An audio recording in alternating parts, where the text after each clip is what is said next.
تحریر فرمایا ہے کہ کہا جاتا ہے اب تو بس اللہ کی بے آواز لاٹھی کا انتظار ہے۔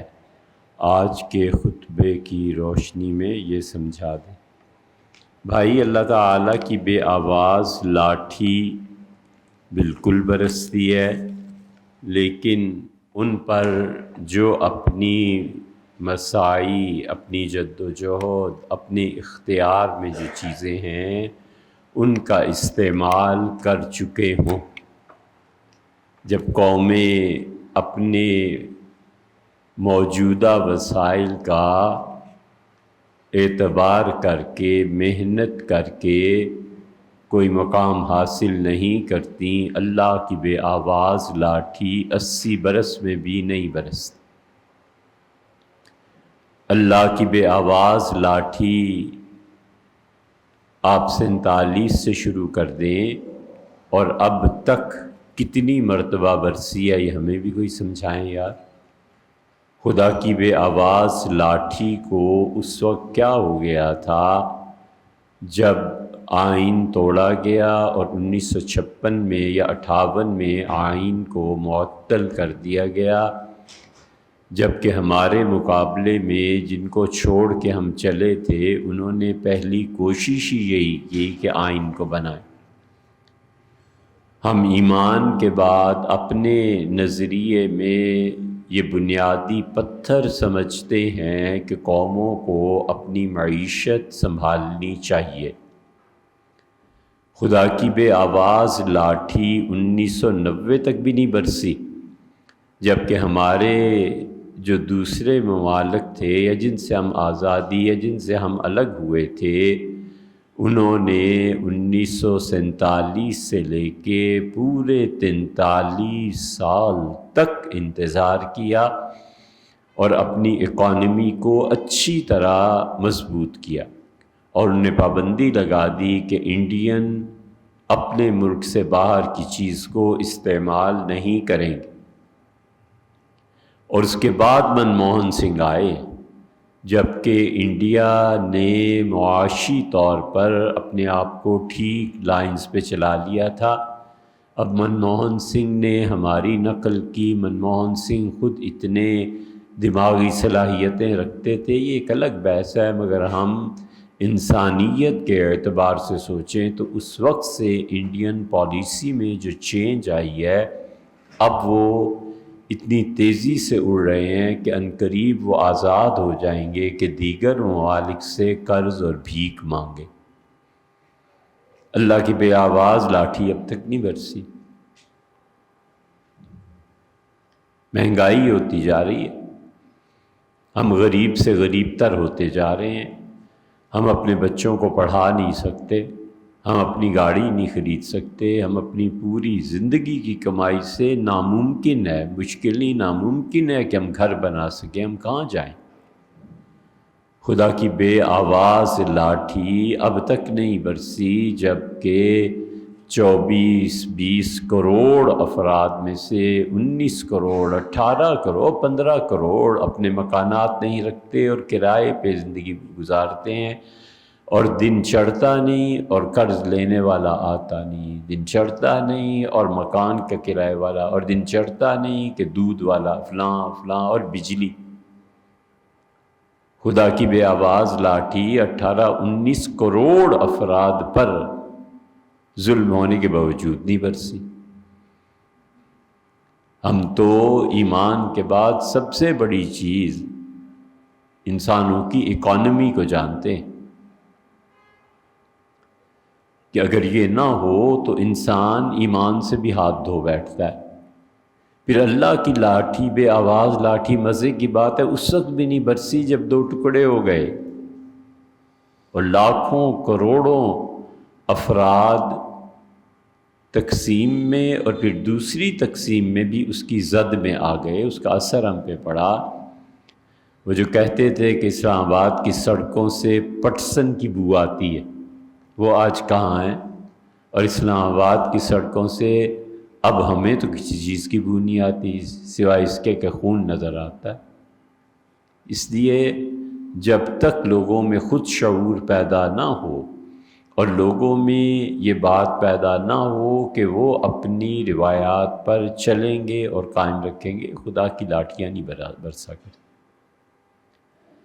ولیعوذ باللہ، استغفر اللہ۔ حضور اقدس صلی اللہ علیہ وسلم کی توہین پر مبنی فرانس نے ایک چیز شائع کی تھی، حملہ ہوا، زخمی ہوا، فرانسیسی قوم نے اپنے طور پہ کہا کہ یہ آزادی اور حریت کے خلاف ہے۔ ایک آدمی نے کارٹون بنایا بھی، اس کا حق بنتا ہے فرانس کے قانون کے مطابق، تو فرانس میں اس آدمی پر ہاتھ کیوں اٹھائے؟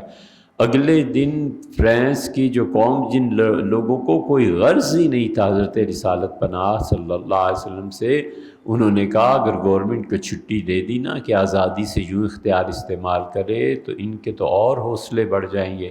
اگلے دن لوگوں نے پیرس وغیرہ میں لائنز بنا کر باقاعدہ اس اشتہار کو خریدا اور پھاڑ کے پھینک دیا۔ انہوں نے کہا ہم اپنی آزادی سلب نہیں کرنے دیں گے۔ قوموں میں جب زندگی ہوتی ہے تو پھر قصہ زمین برسر زمین، وہ کہتے ہیں اللہ تعالیٰ کو ثابت کرتے ہیں، اللہ کو دکھا دیتے ہیں کہ اللہ ہم ابھی زندہ ہے۔ یہلک من ہلک عن بینۃ یحییٰ من حی عن بینۃ۔ قرآن نے اصول بیان کیا ہے کہ جنہوں نے دنیا میں باقی رہنا ہے وہ اپنی ایگزسٹنس کا جواز پیش کریں، اور جنہوں نے نہیں رہنا وہ جواز پیش کریں گے ہم مٹا دیں۔ بہت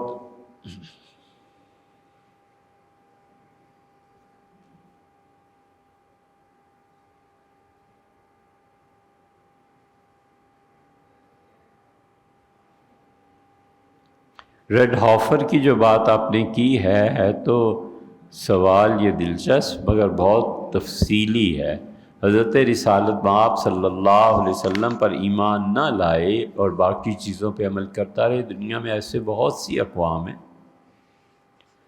جو حضرت رسالت مآب صلی اللہ علیہ وسلم کو نبی نہیں مانتے، اللہ کی توحید کے قائل ہیں۔ سکھ اللہ کی توحید کے قائل ہیں جو اصلاً سکھ ہیں، اور بھی بہت سی قومیں ہیں، لیکن ہو نہیں سکتا کہ حضور صلی اللہ علیہ وسلم کو مانے بغیر وہ نجات کی شرائط پوری ہوتی ہیں۔ ایک طویل سوال آپ نے لکھا ہے جس میں جریر صاحب آپ نے ارشاد فرمایا کہ فجر کی جماعت میں امام صاحب سورہ فاتحہ تلاوت کر چکے تھے اور شروع کر چکے تھے، اور آیت سجدہ میں پہنچے تو ان کی تکبیر کے بعد جو لوگ آئے وہ مسبوق تھے اور صفوں کے کنارے پر کھڑے تھے وغیرہ وغیرہ۔ اس کا آسان سا جواب یہ ہے جو آپ نے دریافت فرمایا ہے کہ کچھ لوگ تھے جو رکوع سے رہ گئے، تو رکوع نماز کے فرائض میں سے ہے، انہیں غلطی ہوئی، انہوں نے یہ سمجھ لیا کہ یہ جو تکبیر کہی جا رہی ہے یہ اور ہے، اور رکوع انہوں نے نہیں کیا۔ تو جب رکوع نہیں کیا تو مختصر بات یہ ہے کہ نماز نہیں ہوئی، انہیں چاہیے کہ نماز لوٹائیں۔ امام صاحب کا یہ فرمانا، یہ فتویٰ درست نہیں ہے۔ جنازہ پڑھتے ہوئے آخری رکعت میں جب امام تکبیر کہے تو ہاتھ کس وقت چھوڑے جائیں؟ اور دوسرا سوال آپ نے کیا ہے کہ وہ محرم اور ناپحرم کے متعلق ہے۔ پہلے سوال کا جواب آپ کے یہ ہے جناب والا کہ عابد ریاض صاحب دیکھیے، جنازے کی نماز جب ہو جاتی ہے تو ایک موقف یہ ہے کہ تیسری تکبیر میں دعا مانگنے کے بعد چوتھی تکبیر کا اللہ اکبر کہہ کے دونوں ہاتھ چھوڑ دیے جائیں، اس لیے کہ چوتھی تکبیر کے بعد اب کوئی ایسی چیز نہیں رہی جس کی وجہ سے ہاتھ باندھے جائیں۔ ہاتھ باندھے گئے اللہ کے ادب اور احترام میں، ہاتھ باندھے گئے تلاوت کے لیے، ہاتھ باندھے گئے سنت کے مطابق احترام کی حالت قائم رکھتے ہوئے۔ تو جب چوتھی تکبیر ہو گئی تو اب سلام پھیرنے کے لیے ہاتھوں کا باندھنا، وہ کہتے ہیں اس کی کوئی ضرورت نہیں ہے۔ یہ فتویٰ ہے جو محدثین جو فقہا نے اپنی کتابوں میں لکھا ہے، اور یہ پہلی صورت ہے، اور ہمارے ہاں اس پہ عمل ہوتا ہے۔ ہم اسے زیادہ صحیح سمجھتے ہیں کہ چوتھی تکبیر کہہ کے جنازے میں ہاتھ کھلے چھوڑ دینے چاہیے، اس لیے کہ اب اس کے بعد پڑھنے کو کچھ نہیں رہا۔ اور یہ حضرت مفتی کفایت اللہ صاحب رحمۃ اللہ علیہ کا فتویٰ بھی ہے۔ ہم جب بخاری شریف پڑھ رہے تھے تو مفتی کفایت اللہ صاحب رحمۃ اللہ کے جو شاگرد تھے انہوں نے فرمایا تھا، اور اب تو کفایت المفتی میں بھی چھپا ہوا ہے۔ دوسری صورت یہ ہے کہ فقہا کہتے ہیں کہ جو اللہ اکبر ہے نا چوتھا، یہ خود اللہ کی حمد و ثنا میں ہے، تو اللہ اکبر چوتھی مرتبہ کہنے کے بعد یہ سلام جو پھیرنا ہے یہ بھی اللہ کی حمد، اللہ کی تعریف، اللہ کے لیے سلامتی کی درخواست ہے۔ تو چوتھی تکبیر کے بعد بھی ہاتھ بندھے رہیں اور سلام اس حال میں پھیرے کہ ہاتھ باندھے ہوئے۔ یہ بھی بہت سے بزرگوں کا معمول ہے کہ وہ چوتھی تکبیر ہو جاتی ہے پھر اس کے بعد ہاتھ کھلے چھوڑتے ہیں۔ اور تیسری جو یہ اس میں بھی بہت سے اکابرین ایسے ہی کرتے تھے، یہ بھی جائز ہے۔ اور چوتھی چیز یہ ہے کہ ایک سلام پھیرا جائے تو ایک ہاتھ کھول دیا جائے اور دوسرے سلام پہ دوسرا ہاتھ کھول دیا جائے۔ عمل اس پہ بھی کیا جا سکتا ہے، لیکن اس کی کوئی ایسی پختہ دلیل نہیں ہے۔ دونوں کے دلائل ہم نے بیان کر دیے، خاص طور پہ خلاصۃ الفتاویٰ اور مولانا عبداللہ صاحب لکھنوی رحمۃ اللہ نے السعایہ میں فقہی قواعد کی روح سے فتویٰ یہ لکھا ہے کہ قیام کی حالت میں اس وقت ہاتھ باندھے جائیں جب کچھ پڑھنا ہے، جب پڑھنا ہی نہیں ہے تو چوتھی تکبیر کہہ کے ہاتھ کھلے چھوڑ دینے چاہیے۔ السعایہ جو مفتی حضرت مولانا عبداللہ صاحب رحمۃ اللہ علیہ کی کتاب ہے، بہت بڑی چیزوں میں سے ہے، لیکن اس میں اس کے باوجود بعض فتاوی ایسے ہیں جن کے خلاف بعد والے مفتی حضرات نے لکھا ہے، یہ ذہن میں رہنا چاہیے۔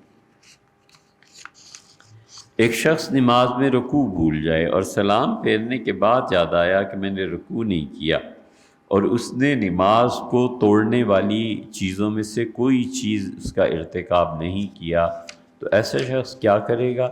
اگر کوئی بھی ایسی چیز پیش نہیں آئی، قبلہ رخ بیٹھا ہوا ہے، نہ اٹھا ہے نہ مڑا ہے، نہ اٹھ بھی جائے چاہے، لیکن اس نے نماز توڑنے والی کوئی حرکت نہیں کی، جیسے بات چیت کرنا ہے، کھانا پینا ہے، قبلہ سے ہٹ جانا ہے، قبلہ کی طرف پیٹ کر دینا ہے، اس صورت میں فوراً کھڑا ہو جائے، ایک رکوع کرے، رکوع کے بعد پھر وہ نماز ہی کی طرح رکوع کرے، پھر اس کے بعد بیٹھ جائے، اور پھر رکوع کرنے کے بعد بیٹھنے کے بعد التحیات للہ سے لے کے پورا آگے عبدہ و رسولہ تک پڑھے۔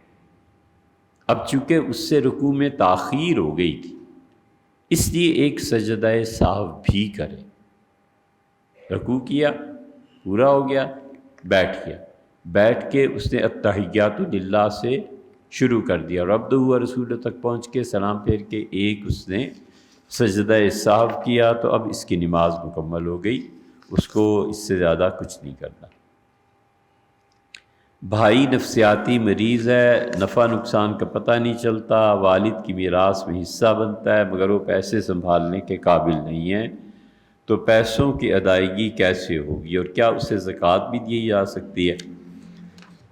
زاہد صاحب، جو ذہنی طور پہ مریض ہو اور اسے اپنے مال کا صرف کرنا، یا جیسے آپ نے حالت بیان کی ہے اس طرح کی کیفیت جب آ جائے کہ اسے پتہ ہی نہ چلے کیا کر رہا ہے، تو وراثت کا حصہ اسے ضرور ملے گا۔ وراثت اس کی قطعاً باطل قرار نہیں دی جا سکتی، اسے وراثت کا حصہ ملنا چاہیے، اور اس کے بعد اس کے خاندان میں دو صورتیں باقی بچ جاتی۔ ایک صورت تو یہ ہے جس میں شریعت یہ کہتی ہے کہ یہ ولی اس کا کسی کو بنا رہے ہیں، ولایت تصرف ہے۔ ولایت تصرف کا معنی، یہ اصطلاح ہے نا، ٹرم ہے نا، اس کا معنی یہ بنتا ہے کہ کوئی ایسا شخص جو اس کے مال کی حفاظت کرے اور ولایت تصرف کی وجہ سے اپنے انڈر جو لوگوں کو رکھا ہوا ہے زیر سرپرستی، وہ اس کے مال کا استعمال کریں، تو سب سے پہلے تو اس کے والد کا حق بنتا ہے کہ اولاد ذہنی طور پہ بیمار ہو گئی، ایک بچہ یا کوئی بچی یا کوئی ایسا، سب سے پہلا شریعت نے حق دیا ہے اس کے والد کو کہ اس کے والد جو ہیں وہ اس کو کے مال میں تصرف کر سکتے ہیں۔ پھر دوسرا حق دیا ہے والد کے جو وصی ہوتے ہیں ان کا. جب والد نہ ہو تو پھر دیکھا جائے گا کہ انہوں نے کس کو مقرر کیا تھا. پھر تیسرا حق بنتا ہے دادا کا. وصی کوئی نہیں ہے. والد نے اپنے ایک دوست سے کہا کہ میرے اس بیٹے کا خیال رکھنا، وراثت اس کی آئے گی، پیسوں ویسوں کا خیال کرنا، میرا بیٹا کی مصیبت کا شکار نہ ہو. سب سے پہلے والد، پھر ان کے وصی جس کو وصیت کی ہو. جیسے سیدنا عمر رضی اللہ عنہ کے وصی تھے. حضور صلی اللہ علیہ وسلم کے وصی کون تھے؟ ہمارا اور اہل تشیع کا بہت بڑا اختلاف ہے. ہمارے نزدیک حضرت رسالت مآب صلی اللہ علیہ وسلم کے وصی، وقف کے وصی جو بھی خلیفۃ المسلمین تھے وہ تھے. اور وہ کہتے ہیں کہ سیدنا علی رضی اللہ عنہ حضور صلی اللہ علیہ وسلم کے وصی تھے، یعنی آپ نے وصیت کی تھی کہ میرے بعد خلافت یہ وہ ساری چیزیں سنبھال. یہ وصی اور رسول اللہ جو پڑھتے ہیں نا شیعہ، اس کا یہی مطلب ہے. تو والد کسی کو متعین کر دے کہ میرے بعد میرا یہ دوست. تیسرے نمبر پہ پھر والد کا وصی، دوسرے نمبر والد ایک، والد کے وصی دو، اور پھر والد کے جو اس بچے کے دادا ہیں وہ ان کو دیکھا جائے گا. دادا بھی نہیں ہے اور وصی بھی مقرر نہیں کیا. اگر کیا ہے تو پھر وہ چوتھے ہیں. والد کے وصی، دادا کے وصی. دادا نے کہہ دیا کہ بیٹا بھی ختم ہوا، بیٹے کی اولاد میں یہ ہیں جو ذہنی طور پہ مریض ہیں، لہٰذا تم میرے دوست ہو، میرے پوتے پوتیوں کا خیال کرنا. یہ 4 مراتب ہیں. اس کے بعد 5واں مرتبہ گورنمنٹ کا آ جاتا ہے کہ گورنمنٹ نے اس شہر میں جو بھی قاضی مقرر کیا ہو، جو بھی سیشن جج ہوتے ہیں ان لوگوں کو، کہ ان کو ان لوگوں کا مال میں تصرف کا حق حاصل ہوتا ہے. یہ 5 ہو گئے. والد اس کا وصی، دادا اس کا وصی، اور پھر اس کے بعد کورٹ میں لے جایا جائے گا کہ یہ بچہ جو ہے مال کی حفاظت نہیں کر سکتا، کورٹ اس کی منظوری دے گی. یہ ہے ولایت تصرف. ان 4 اور 5 عہدوں کو کہتے ہیں. ایک ہے ولایت حفظ. ولایت حفظ میں جو سرپرست ہوتا ہے اس کو صرف اتنا اختیار ہوتا ہے کہ وہ اس کے مال کو محفوظ رکھے اور مال کو اس پہ صرف کر دے. جو ولایت تصرف ہوتا ہے وہ مال سے تجارت بھی کر سکتا ہے. وہ زکوٰۃ بھی اس کے لیے لے سکتا ہے. زکوٰۃ کا آپ نے فرمایا نا، زکوٰۃ بھی اس کے لیے لی جا سکتی ہے کیونکہ وہ ولایت تصرف ہے. اس کو خریدنا بیچنا اس بچے کا سب حاصل. جو ولایت حفظ ہوتا ہے، اتنی بات کی اجازت کہ کہیں یہ لڑکا پاگل ہے، بیٹی پاگل ہے، کہیں ایسے نہ ہو کہ کوئی اور پیسہ ایسا کہیں ضائع ہو جائے اس کا، تو اس کو مال کی تو تم حفاظت دو گے، مگر اس کے مال سے نہ تجارت کر سکتے ہو نہ اسے خرچ کر سکتے. یہ ہے ولایت حفظ. تو ولایت حفظ ہر اس شخص کو حاصل ہو جائے گی جو بھی لوگ اس کے عزیز رشتہ دار بیٹھ کے خاندان میں طے کر لیں کہ یہ اس کے مال کی حفاظت کرے گا، تجارت نہیں کرے گا. تو جو شخص سرپرست ہوتا ہے وہ ولایت تصرف میں رہے یا ولایت حفظ میں رہے، دونوں صورتوں میں سب سے پہلے اس بچے کی وراثت یا جو مال ہے اس کو لے لے، اور اگر یہ بچہ سید نہیں ہے تو اس کے لیے زکوٰۃ بھی وصول کر سکتا ہے. اگر یہ بچہ سادات میں سے ہے تو حنفیہ کے مطابق، فقہ حنفیہ کے مطابق یہ نہیں ہو سکتا. تو اس لیے آپ اپنے بھائی کو ملنے والی وراثت کے حصے کی جو ہے حفاظت کیجئے. اسے آپ خرچ بھی کر سکتے ہیں. زکوٰۃ اسے لوگ دیتے ہیں یا رشتہ دار دیتے ہیں تو اس کی زکوٰۃ بھی وصول کی جا سکتی ہے. بیوہ نے اپنے پہلے شوہر کے انتقال کے بعد جس شوہر سے ان کا ایک بیٹا بھی ہے عدت گزار لی اور دوسرا نکاح کر لیا، تو کیا پہلے شوہر کی وراثت سے میراث نہ ملے گی؟ کیوں نہیں ملے گی بھائی؟ پہلا اس کا شوہر تھا. آپ نے نماز پڑھنا ہے، اے بھیا نماز کے لیے اوپر تشریف لے جائیے، اوپر چلے جائیے. بیوہ نے اپنے پہلے شوہر کے انتقال کے بعد جس شوہر سے بیٹا بھی ہے اب عدت گزر گئی، دوسرا نکاح کر لیا تو پہلے شوہر کو کس کے جو وراثت ہے اس تک کیوں نہیں پہنچے گی؟ آخر اس کی بیوہ رہی ہے۔ تو مرحوم کی بیوہ عدت گزار لے، دوسری جگہ شادی کر لے تو مرحوم شوہر کی جو وراثت ہے نا اس کا حصہ ختم نہیں ہوتا، اور مرحوم شوہر کی اولاد نہ ہو تو بیوہ کو کل مال کا چوتھا حصہ ملے گا۔ 1,00,000 روپیہ وراثت تھی پہلے شوہر کی، جب تقسیم ہوگا تو اس کے مطابق 25,000 یہ اس کی بیوہ کی طرف لوٹے گی، اور مرحوم شوہر کی یہاں جیسے یہاں اس کا بیٹا ہے نا، اور شوہر سے اولاد اگر ہوگی تو بیوہ کو 8واں حصہ ملے، تو اس لیے بیٹا ہونے کی وجہ سے اسے ملے گا۔ دوسری شادی سے بھی ایک بیٹا ہوا، دوسرے شوہر کا انتقال ہو گیا، کیا دوسرے شوہر کی وراثت سے بھی نہیں ملے گا حصہ؟ کیوں نہیں، بالکل اس عورت کو ملے گا۔ فقہ قرآن و حدیث اور فقہ حنفی سے اگر ہو سکے تو عالمگیری اور شامی سے حوالہ مل جائے تو بہتر ہوگا۔ مصباح الدین صاحب نے چنئی تامل ناڈو سے سوال کیا، حضرت اسے دونوں طرح حصہ ملے گا، پہلے شوہر کا بھی دوسرے شوہر کا بھی، بیٹا ہونے کی وجہ سے 8واں حصہ مل جائے گا۔ اور یہ اگر آپ بحث دیکھنا چاہیں شامی میں، جس کی طرف عام طور پہ مفتی حضرات رجوع فرماتے ہیں، تو کتاب الفرائض میں یہ مل جائے گا۔ ہمارے ہاں کوئٹہ کے جو مطبوع ہے اس کا نسخہ ہے، اس کی 10ویں جلد کے 525 نمبر صفحے میں ملے گا، جہاں پر عبارت یہ ہے کہ شروطہ ثلاثہ، اس کی شرطیں 3 ہیں، اور پھر کہتے ہیں کہ وجود وارث ہو عند موتہ حیًّا، اگر وارث زندہ ہیں، انتقال ہوا، وراثت کا یہ سارا مسئلہ شامی رحمۃ اللہ نے وہاں بیان کیا ہے۔ آپ نے عالمگیری کا بھی پوچھا ہے، اس کو دیکھنے کی تو فرصت نہیں ملی، لیکن یہ چیز انشاءاللہ وہاں پہ ہے، وہیں سے دیکھ کے ہم نے بھی نقل کیا۔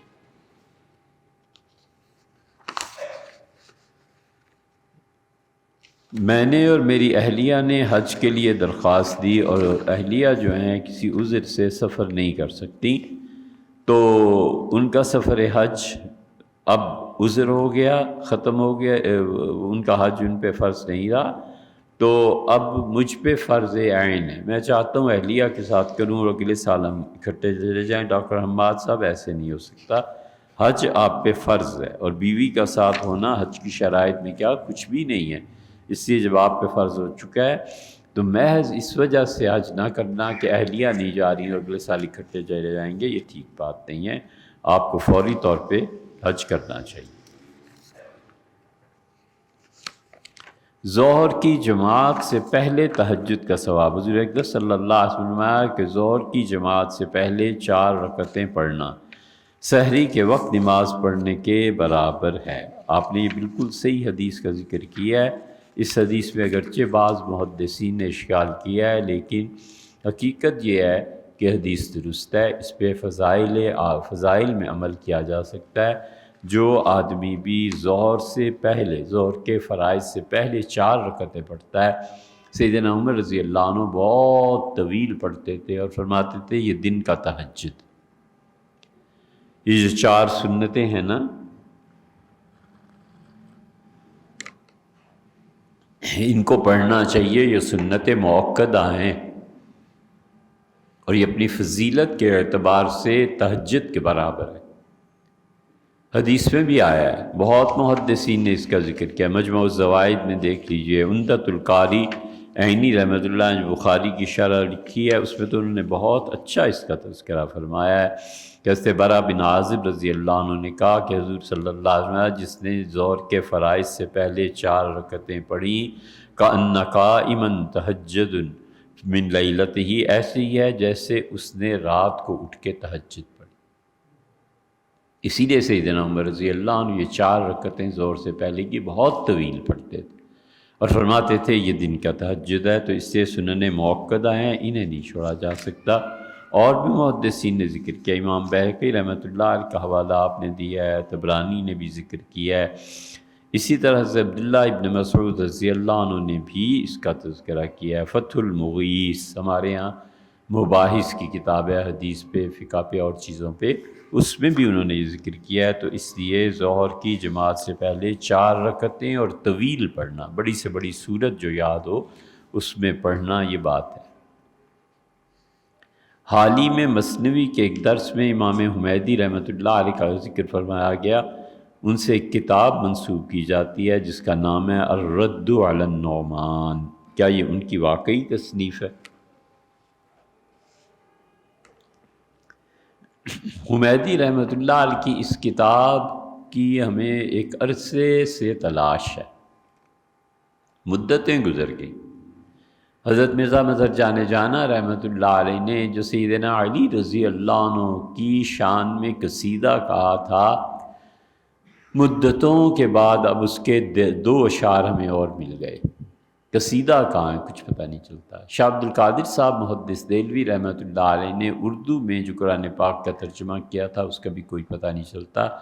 حضرت نے خود اپنے قلم مبارک سے جو لکھا تھا، یہ ابھی کی تو بات ہے، 250-250 سال ہوئے ہیں، وہ کہیں نہ کہیں۔ شاہ ولی اللہ رحمۃ اللہ علیہ کی تحریرات ان کے اپنے قلم سے مل جاتی ہیں اور بہت سے لوگوں کو مل جاتی ہیں، وہ ترجمہ اصل کہاں گیا آج تک نہیں ملا ہمیں۔ تو بالکل اسی طرح جو آپ نے فرمایا ہے کہ حمیدی رحمۃ اللہ علیہ نے امام ابو حنیفہ رحمۃ اللہ علیہ کے خلاف لکھا تھا، اس کتاب کا وجود ہمیں نہیں ملا، کم سے کم کئی کتب خانے ترکی میں خاص طور پہ ہم دیکھتے رہے لیکن نہیں ملا۔ اس سے معلوم ہوتا ہے کہ یہ کتاب کہیں ختم ہو گئی ہے۔ اسی طرح مسند بقی ابن مخلد، وہ تو اتنی زیادہ بڑی چیز ہے کہ ہم نے ایک مرتبہ حج پہ جا رہے تھے تو کسی دوست سے پوچھا کیا نیت کیا، میں نے کہا اس مرتبہ تو یہ نیت کی ہے کہ ہماری جان لے لیں لیکن مسند جو ہے بقی ابن مخلد کی وہ کسی طرح امت کو دے دیں، میں اس سے زیادہ کیا قیمت پیش کر سکتا ہوں اس کی، نہیں ملی۔ کمال کی کتاب ہے، اگر مسند ان کی ملی۔ یہ بقی جو ہیں رحمۃ اللہ علیہ، یہ امام احمد کے استاد تھے، بخاری کے استاد تھے۔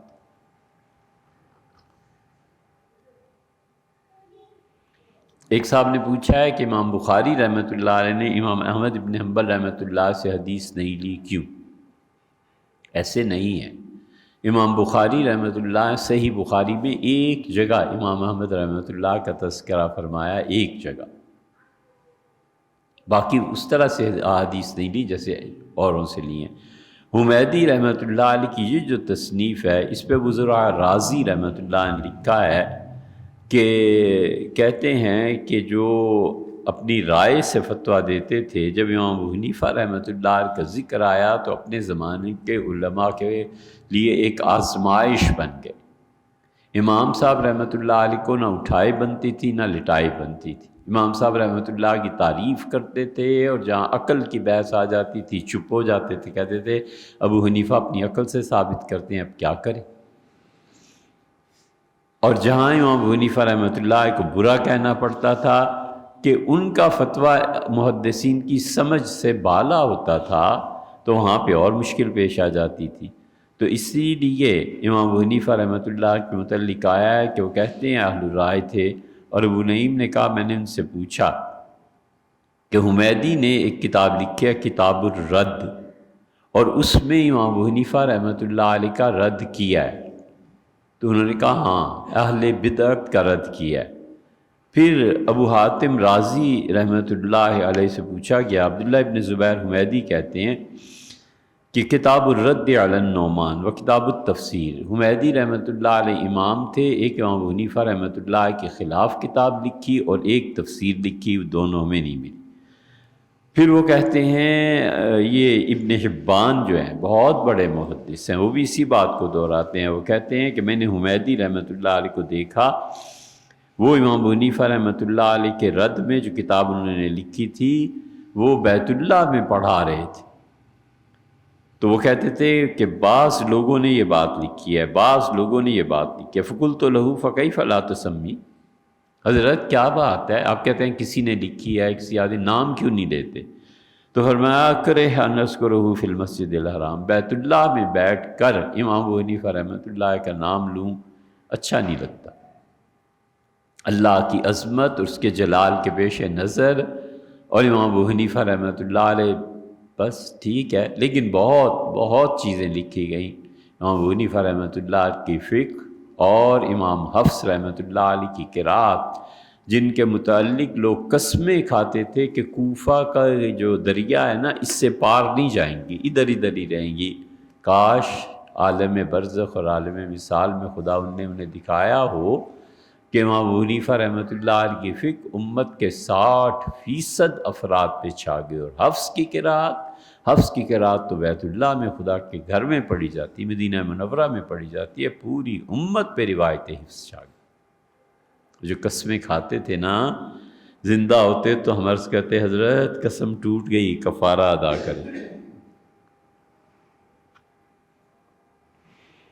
دارقطنی نے بھی ذکر کیا، وہ کہتے ہیں کہ الرد علی اہل الاہواء، حمیدی رحمۃ اللہ نے کتاب لکھی تھی کہ بدعتیوں کے خلاف کیا کیا چیزیں ہیں، بدعتیوں کے رد میں، اور اس میں جب اس حدیث پر بحث آئی کہ نماز پوری ہی نہیں ہوتی جب تک امام کے پیچھے فاتحہ نہ پڑھی جائے، اور ابو حنیفہ رحمۃ اللہ علیہ اس کو نہیں مانتے، تو اس لیے انہوں نے انہیں اہل بدعت میں داخل کیا۔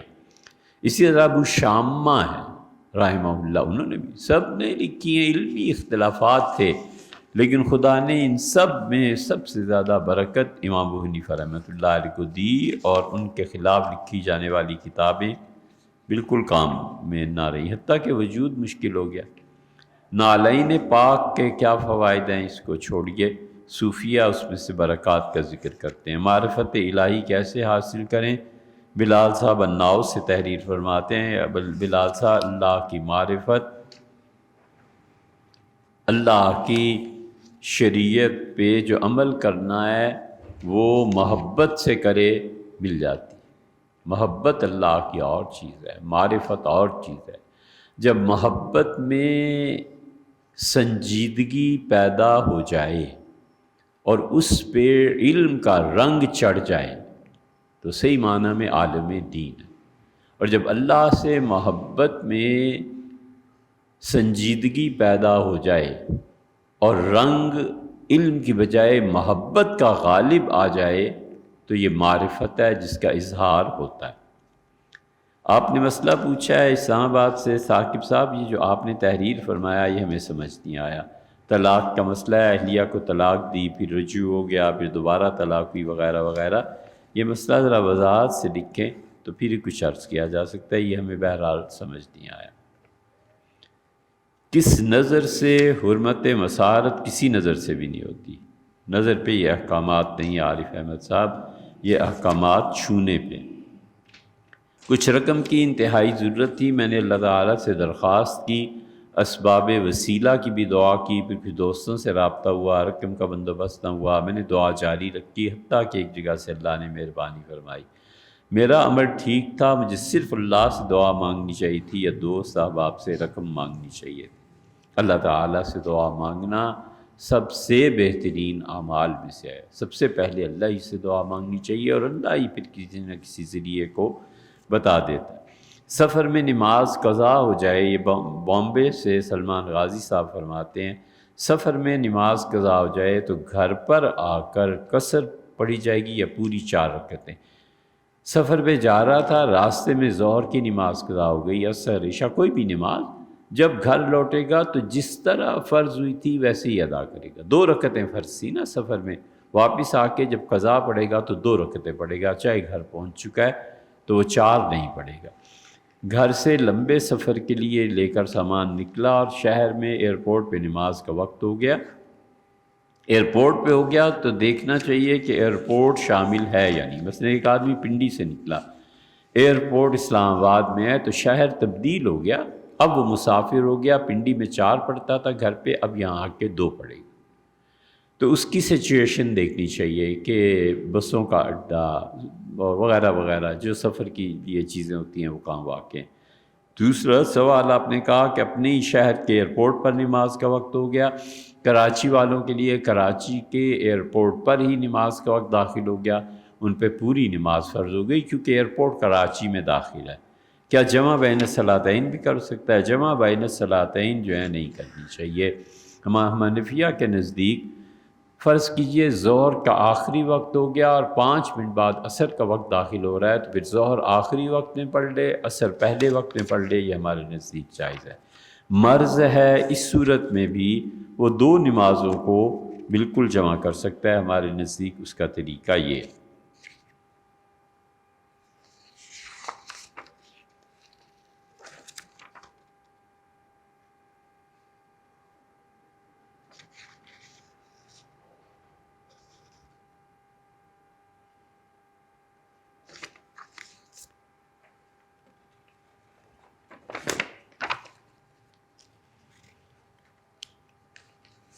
شہزاد صاحب نے آخری سوال جو ملا ہے وہ یہ فرمایا ہے کہ حکومتوں کا خلا کیا ہوتا ہے؟ اصولی جواب یہ ہے کہ عدالتی فیصلہ بعض اوقات خلا ہوتا ہے اور بعض اوقات خلا نہیں ہوتا، بلکہ نکاح فسخ ہو جاتا ہے۔ یہ 2 صورتیں انشاءاللہ آئندہ بات